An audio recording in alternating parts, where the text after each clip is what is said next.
Buenos días, Ricardo. Muy buenos días, Ricardo. Gracias por la oportunidad que se me está brindando en esta mañana para compartir precisamente algunas consideraciones sobre lo que en su momento fue el proyecto de ley 329 y que ahora ha pasado a ser la ley 316 y que trata o que regula situaciones de conflicto de intereses en la función pública. Yo considero que este es un inicio muy interesante en la vida de este país, en lo que sería la evolución hacia una democracia. Este es el primer paso y hay que, en este sentido, hay que reconocer tal vez el trabajo que hayan hecho algunos diputados que han estado detrás de esta ley. Durante El mucho tiempo. primero, Ha sido sí, y bueno, sí, ha tomado su tiempo. Ha habido una especie de, por decirlo así, no es un tema importante, sí, tal hubo vez. resistencia quizá en Sí, dilatarlo, pero sería importante establecer, por ejemplo, lo que, o hablar acerca de lo que establece esta ley 316, eh, de forma particular en qué es un conflicto de interés o cómo se interpreta bajo esta ley y a quiénes se les aplica el mismo. bien, la misma ley se encarga de definir precisamente estos conceptos de conflicto de interés. Cuando habla de ese tema, hace relación al interés que puede tener una persona, ya sea natural, jurídica, para ejecutar distintas acciones tendientes al desarrollo de asuntos personales, privados o particulares en el ámbito laboral. Y para la ley existe un conflicto de interés cuando una situación, ya sea actual o que posiblemente pueda darse, o sea, viéndose hacia el futuro, de quien está ejerciendo la función pública pudiera interferir, ser contrario, adverso a los intereses públicos, o sea, es decir, de todos nosotros, porque puede tener él tal vez un beneficio o tener él una especie de remuneración por eso. Entonces, la misma ley define el concepto de conflicto de intereses y también establece dos cuestiones interesantes, ¿no? Dos definiciones interesantes. La de función pública es, real, es decir, toda la actividad, ya sea temporal o permanente, eh, remunerada u honoraria, es decir, incluso aquellos que manifiestan que no están cobrando eh, ningún salario o emolumento por eso, y el servidor público, que es la persona que ha sido nombrada ya sea de manera temporal o permanente en cualquiera de los cargos del Estado y que perciba una remuneración del Estado. A ese sentido, el artículo 3, Ricardo, empieza entonces a establecer quiénes son lo que la ley ha denominado como los sujetos obligados, porque ese es el término que utiliza la ley, los sujetos obligados. Y el artículo 4 y 5 son los que desarrollan este tema. Es una lista larga, porque Sí, que va desde jefes diplomáticos, ministros, viceministros, viceministros, hasta el incluso el presidente y presidente, vicepresidente. Sí. vicepresidente, eh, a, en el artículo 2 aparecen los diputados también, se hace Ujú. mención también a los jueces, magistrados, ¿sí? El fiscal, el procurador general de la nación o el de la administración. Así que se ha procurado, y también está hasta el superintendente de banco, se ha procurado precisamente eh, agrupar a todos los servidores públicos de alguna manera u otra. Y también se incluye a las personas naturales o miembros de juntas de directivas, dignatarios, accionistas o beneficiarios finales apoderados de las personas jurídicas a los cuales se le adjudiquen licitaciones públicas de bienes o servicios con el Estado. Son Ahora, también parte de...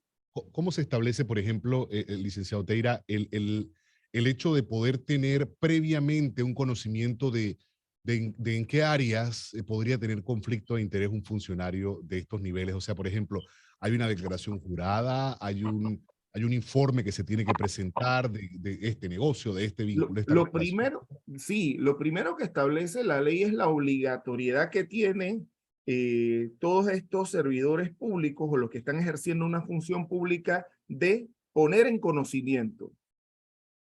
Ellos tienen esa obligación. Esa es parte de esa es parte de su responsabilidad.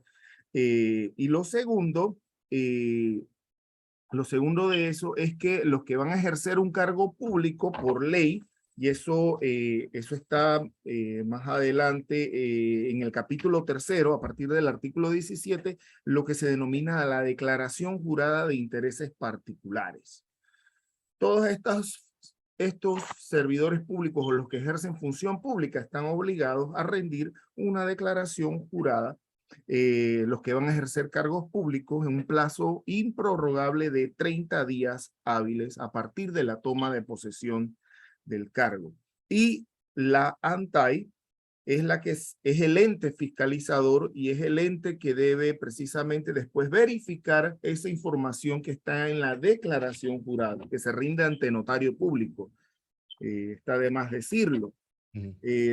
A mí también me gustaría tal vez resaltar un aspecto interesante de esta ley es que precisamente si algún servidor público estuvo relacionado con la adjudicación, la aprobación de algún contrato o alguna obra y haya cometido o es parte de este conflicto de interés, el artículo 16 de la misma ley establece que los actos administrativos, una vez se haya verificado, comprobado el conflicto de interés, pueden producir la nulidad absoluta según lo establece el artículo 52 de la ley 38, que es la que regula precisamente los temas, regula el tema de se incurre los vicios de nulidad.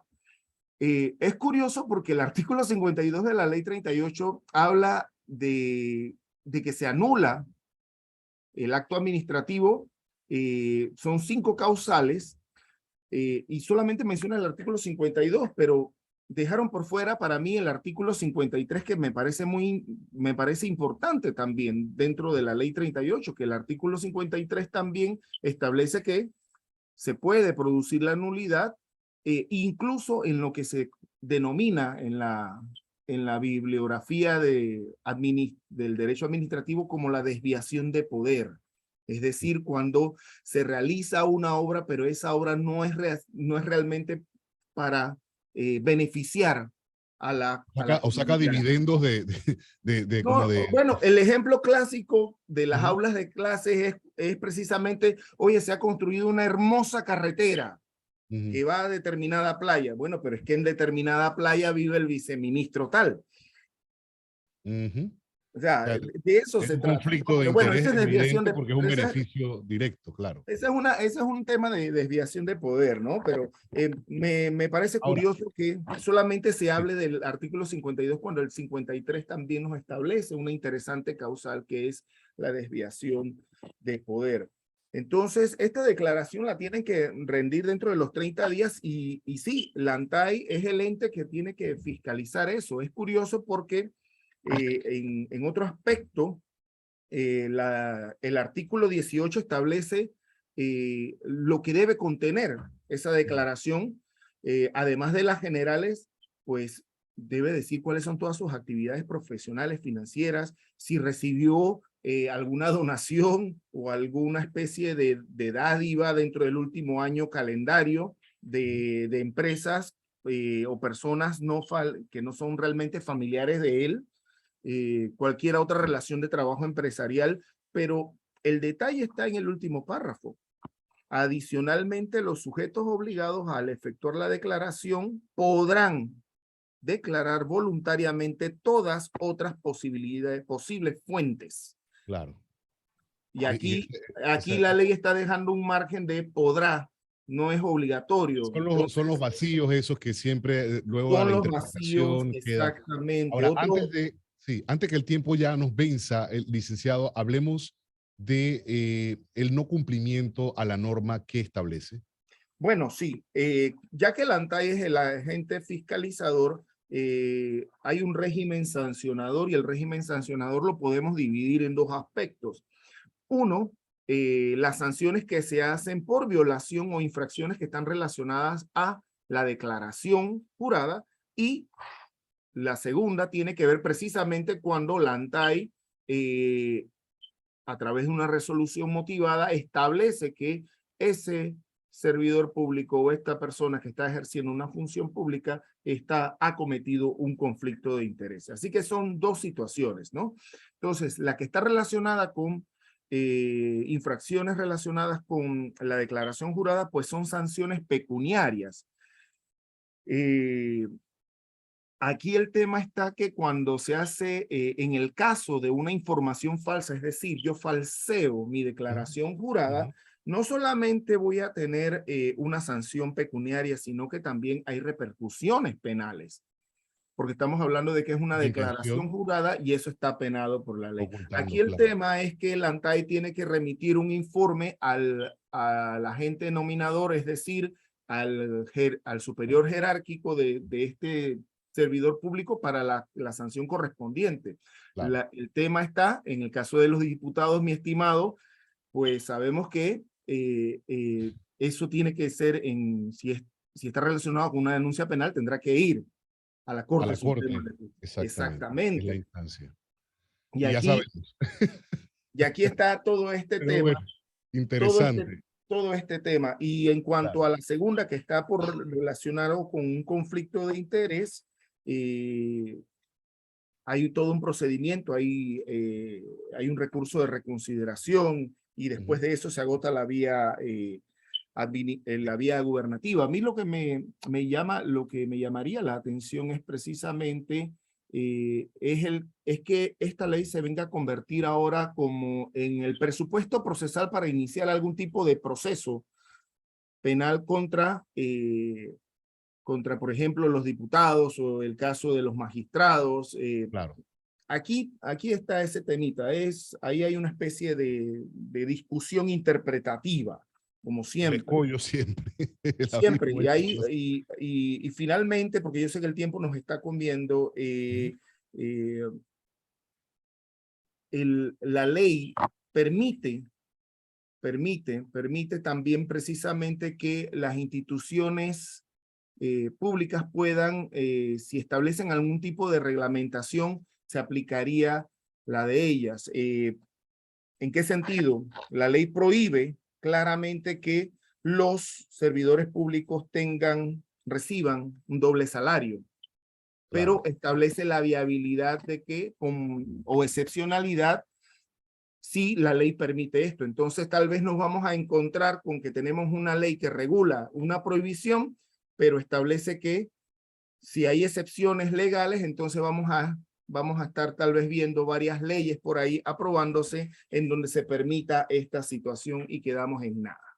Así es. Bueno, lo oportuno es que, como dijo usted en un principio, hay ya un avance en este caso, en este sentido. Vamos a ver también en su aplicación cómo se da, porque los ojos del país están puestos, obviamente, y hay mucha esperanza en que las cosas sean, por ejemplo, en este sentido, diferentes. Licenciado Teira, Esperamos. gracias. Habrá oportunidad de abordar otros temas interesantes. Estamos en lo próximo, pues, organizando precisamente seguimiento a otros temas de aspecto legal. Muchísimas gracias por acompañarnos esta mañana. Gracias, Ricardo. Pasen buen día a todos.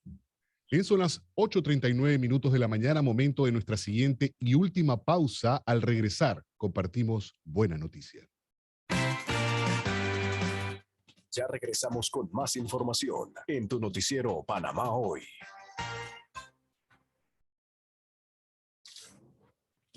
Este noticiero es transmitido para Chiriquí por Top 95.7 FM. Gold Data, Internet y transporte de datos corporativo en fibra óptica y wireless. Te conecta desde Panamá con el mundo. Atención y servicio técnico personalizado. Contáctanos goldata.com.pa